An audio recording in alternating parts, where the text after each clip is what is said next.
네, 안녕하세요. 돈이 되는 뉴스 트렌드 투자의 이강문 전문가입니다.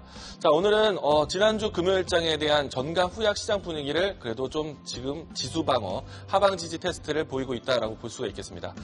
이번 주에 중요한 일정 발표가 상당히 많습니다. 빅테크 기업들에 대한 실적 발표와 국내에서도 이 SK 하이닉스에 대한 실적 발표를 앞두고 있기 때문에 시장에 대한 속도 조절보다는 하방 지지에 대한 테스트로 반복되지 않을까 예상을 해보고 있습니다. 자, 오늘 장에서 뉴스 살펴보도록 하겠는데요. 자, 이번 주 좀 전에 이야기 드린 것처럼 빅테크 기업들의 실적 시즌입니다.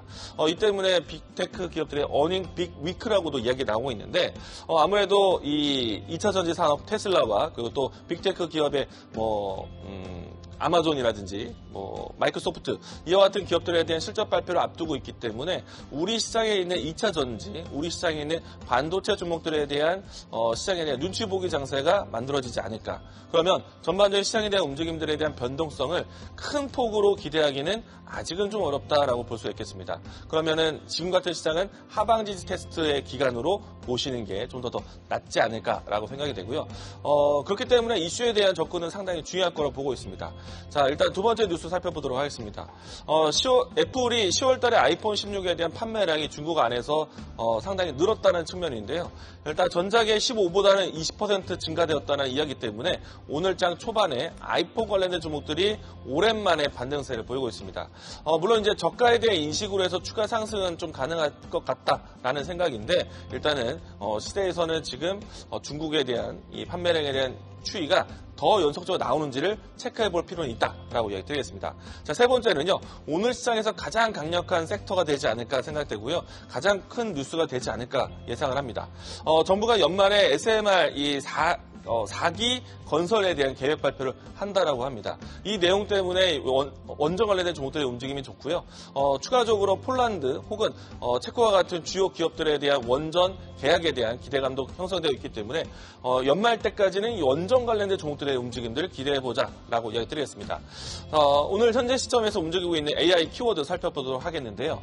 장 초반에 시장은 상승 출발했다가 극초반에는 조정을 좀 보이기도 했습니다. 지금은 코스피 같은 경우에는 반등의 모습을 보여주고 있고요. 코스닥은 아직까지 좀 변동성이 나오고 있는 상황인데 전반적인 키워드는 상승 키워드들이 상당히 좀 많이 포착되고 있습니다. 일단은 가장 상단에서는 원전 키워드가 상당히 크게 진행되고 있고요. 그 밖에 방산, 아이폰 이와 같은 키워드가 지금 뉴스에 따라서 변동성이 나오고 있다는 점 이야기 드리겠습니다. 자, 오늘 장에서 지켜보셔야 되는 키워드 저는 지난주에 이어서 이번 주도 원전에 대한 키워드를 가지고 왔는데요. 자, 일단 11차 전력수급 기본 계획에 SMR이 포함될 것이다라는 것이 가장 큰 뉴스가 되고 있습니다. 이 때문에 빅테크 기업들에 대한 투자 이야기가 나왔던 SMR에 대한 관심이 부각이 될 것 같고요. 이것을 주도해 갈 수 있는 기업과 관련된 기업들에 대한 리스트업이 필요하다라고 생각이 되고요. 그리고 한국과 폴란드의 정상회담을 앞두고 있습니다. 서울에서 개최되는 것인데 방산과 원전에 대한 협력 강화에 대한 뉴스가 나올 수 있기 때문에 원전에 대한 키워드가 이번 주에도 가장 큰 키워드가 되지 않을까 주목하시기 바라겠고요. 자, 이에 관련해서 종목 볼 수 있는 준비된 종목 오늘 저는 두산 에너빌리티 지난주에 이어서 두산 에너빌리티를 또 소개해 드리도록 하겠습니다. 우선은 이제 전반적인 실질적인 사업을 진행한다면은 그 사업에 대한 주체는 두산그룹이 될 것이고요.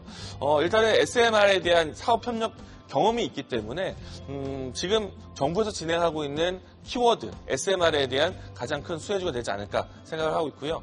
물론 이제 변동성이 큰 종목들이 있지만은 안정적인 사업에 대한 주체로서 두산 에너빌리티를 꼭 지켜보자라고 이야기 드리겠습니다. 자, 체코 원전이든 혹은 생태계 보건과 같은 정부에 대한 이슈가 나왔을 때 움직일 수 있는 종목이다라고 하겠고요. 이 종목에 대한 주가 흐름 보도록 하겠습니다. 자, 지난주에 큰 변동성이 나왔다가 장 초반에 이 원전 관련된 종목들의 움직임 대비해서는 갭 상승의 위치를 지지해주고 있는 위치입니다. 그러면은 음봉의 라인대에서 갭에 대한 매물이 나온다면은 저는 매수 기회로 볼 것 같고요. 현재 위치에서 추가적인 상승한다면은 지난주에 이야기 드렸던 목표가보다는 좀 더 높게 보도록 하겠습니다. 1차적인 목표가는 24,000원으로 목표가를 상향하도록 하겠고요. 손절 라인대도 상향하도록 하겠는데 19,500원 제시하도록 하겠습니다. 자, 돈이 되는 뉴스로 찾아뵙도록 하겠습니다. 지금까지 트렌드 투자였습니다. 계속해서 다양한 경제 이슈를 알고 싶다면 구독과 좋아요, 알림 설정 부탁드립니다.